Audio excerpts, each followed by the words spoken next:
Time for thinking real estate. Laura Dwyer-Schlecke on assignment. Yep. Jackie Austin in today. Hello.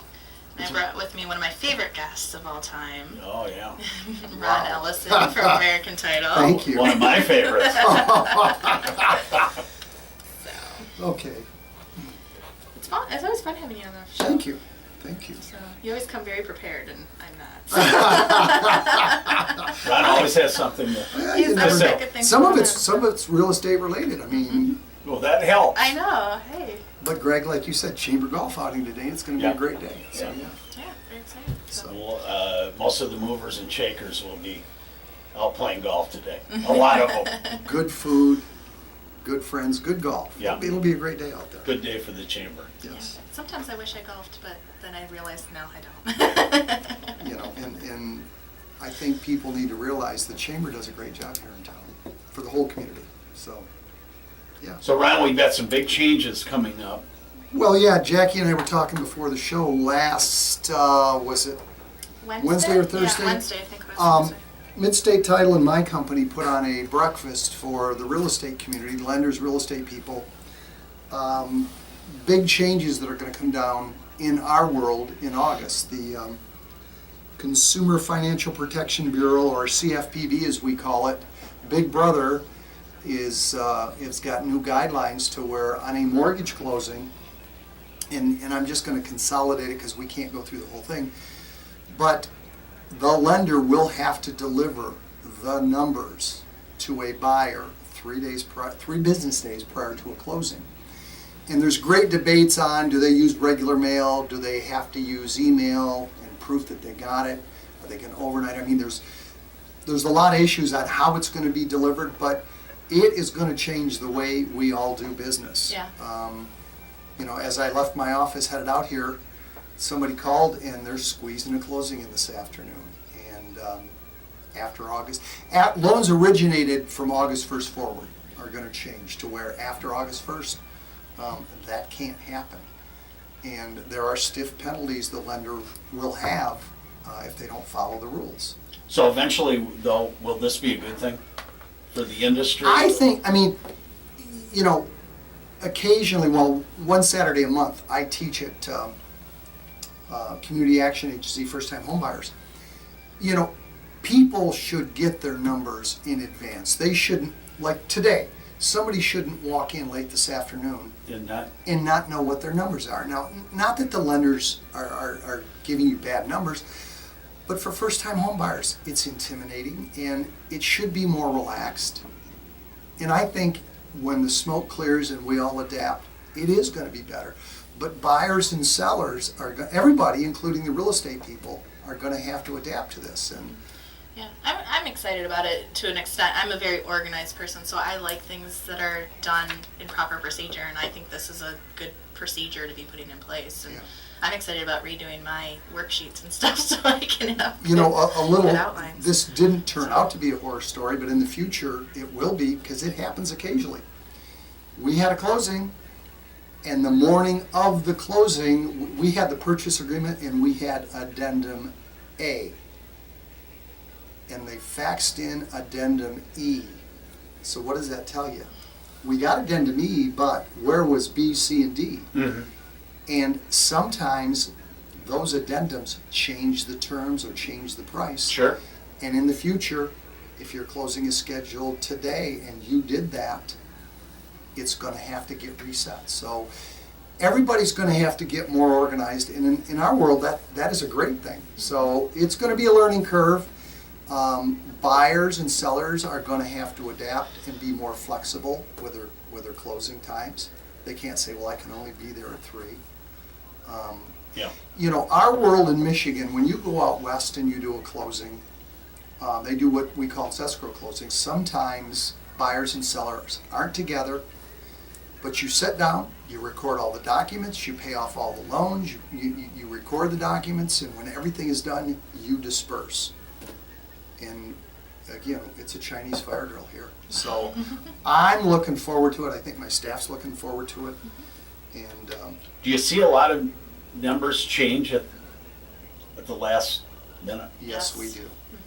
And So now when they change, you have to redo the whole That'd be- process. not all of them, but some of them. And Yeah. again, our speaker, the guy's name is John Bomarito from Attorney's Title, and he's very knowledgeable in the industry, and he's a great speaker. John said if numbers change, lenders are going to be more cautious and say, well, wait a minute, we're not sure, so we're going to reset. So there's going to be, like you said, there's going to be a learning curve, but yeah, numbers at the last minute, it's, I'm going to say 50% of the time. Really? Yeah. Yeah. Wow. And again, let's go back to last Friday. I had a 2 o'clock closing, and we did not get stuff until almost 4 o'clock. So everybody's going to have to get better. Yeah. Yeah. There was one closing we did earlier this year, end of last year. I don't remember what it was, but it was very similar to the one you were just talking about. We showed up at the closing and had not seen the numbers from the lender yet, and I think they ended up sitting there for like 2 hours waiting for the final numbers, which that's an unusual case, and that doesn't happen a lot, I'm sure, but there are those cases, and that just, it will be nice to not have to worry Well, about and it. Greg, I'm not picking on the lenders because the lenders get a lot of pressure. Typical phone call, hey Ron, we just got to clear to close. And so they're pushing the lender, let's get it closed. And the lender's trying to make everybody happy. Yeah. So we're going to shift the workload is what's going to happen, and it's going to happen in my office, and it's going to happen in the lender's office. So some of this stuff's not the lender's fault, it's just, Yeah, I think the other thing the big other shift I think you'll see is in purchase agreements, the closing date will be pushed further out. Right now, when I sit down with a buyer to talk about how long the process is, I tell them it's going to take 45 days. Now I'm going to have to be telling them it's going to be closer to probably 60 days to get it closed. So Why? because we've got these extra built-in days now where the bank has to send out the numbers. It's going to add 3 to 10 days on before we schedule the closing. So So they'll need more time? they're going to need more time. And, you know, if I had a room full of my friends in the lending business, they get a purchase agreement with this deadline in it. And then the buyer doesn't get them stuff. And they're begging the buyer to get stuff. Yeah. And so that's what I'm saying is agents are going to have to be on their buyers to say, hey, that lender needs it and we need it now because, as Jackie said, the 45 days. And But the buyer should understand if he doesn't get the information to the lender, True, your date's gonna true. blow up or, and that also relies on the people in the industry to know their stuff and tell them this is the process, and if you don't follow it, Yep. here's the consequences. Right. And so educating buyers is very important. And I know I sit down with my buyers and make sure, you know, if the lender asks you for something, make it a priority to get it to them so that they can keep things moving along. now Ron, out-of-town lenders, it's gotta be worse. Oh, that was the whole time on Wednesday. All I kept thinking is this is going to put more business in the local Yeah. lenders' hands, which is great. One of the last things that I said, because some of the big box lenders have already said, they're going to use Wells, Chase, they're going to use a third-party vendor to deliver the product to the customer. And I stood up at the end the other day and I said, I'm going to tell you people, and you've heard me say it on Laura's show, you've heard me say it on Bill's show, one more reason why you should use a local lender, because they are going to work with you, they're going to stay on top of it.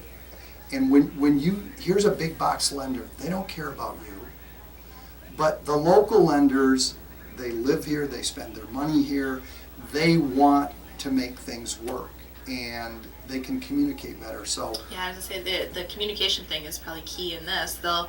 If all else fails, you can walk it over to Right. somebody. You're just another deal So, you're right. to a, out-of-town lender. The big Yeah. box lender does Yeah. not care. And the local lender is going to, I mean, they're not going to bend the rules, but they're going to stay on top of things. And again, it's the whole communication thing. You can walk into an office, it's much easier to have that contact. So. I know Bill has said this is gonna be a nightmare, but really, it looks like it's gonna clean things up to It me. is. I mean, I don't know if It is much going about to be, it's going to be a nightmare because we have to adapt. Right. And I'm gonna go back to a borrower. Change is scary. Yeah, Right, always. it is not unusual for a buyer to be playing two lenders against each other during the transaction. And, with all the time frames and appraisal issues, that's gonna take some of that away. They're gonna have to shop up front. During the transaction, they can't say, well, after 14 or 15 days, they say, hey, Jackie, we've switched lenders. Well, that changes everything Yeah. again. Yeah. So- Basically, you have to start over, so. Yeah. and They're we've gonna seen have to know happen. that up front. Yeah. Right. And that does happen, I've seen it happen where they call me and they say, oh, well, the buyer just switched lenders, and I'm like, we have to start over, so. Yeah. And the other thing is we will adapt to it, but we're still adapting to lender requirements and the overkill with some of the requirements. People come in and complain about what the lender wanted, and the lender's just the messenger from the mortgage meltdown. And when I hear the complaints, I look at the buyer and say, you haven't borrowed money in the last 5 or 6 years, because it's a different world. And we're gonna go through that again with this whole closing process. So Yeah. stay tuned is what I would say. But So if you're buying a house, be Get- more get it prepared. done. I mean, get it done, and even more so to be working with a lender up front and being more proactive and being more prepared. Right, yeah. Doing some of the legwork prior to writing a purchase agreement will be helpful. And just being educated, I think, and making sure realtors and lenders are educating their buyer with what the actual process is. Yeah. it's up to the realtor, isn't it, to, Realtor and lender. Lender has to educate what their process is. The Right. realtors have to keep everybody in line and make sure things are moving forward and keep that buyer in the right frame of mind, I think, is important, so. And just before I came out here, was talking to Mary Sheehan about an appraisal issue, and we are in a market right now where it's not uncommon that if you list your house for $100,000, you're getting offers at above list price. Yeah. In Mary's conversation with an appraiser, this appraiser has not been in the business long enough to have lived through a market like this before. And he's basically reaching out and asking for help, and that's scary that the appraiser's asking for help, but it is the market. Right. Over the weekend, a friend of mine said, working with a buyer, they've made offers, full price offers on 5 houses, and they haven't gotten any of them. And I said, well, you better educate your buyer that the market is so good now Yeah.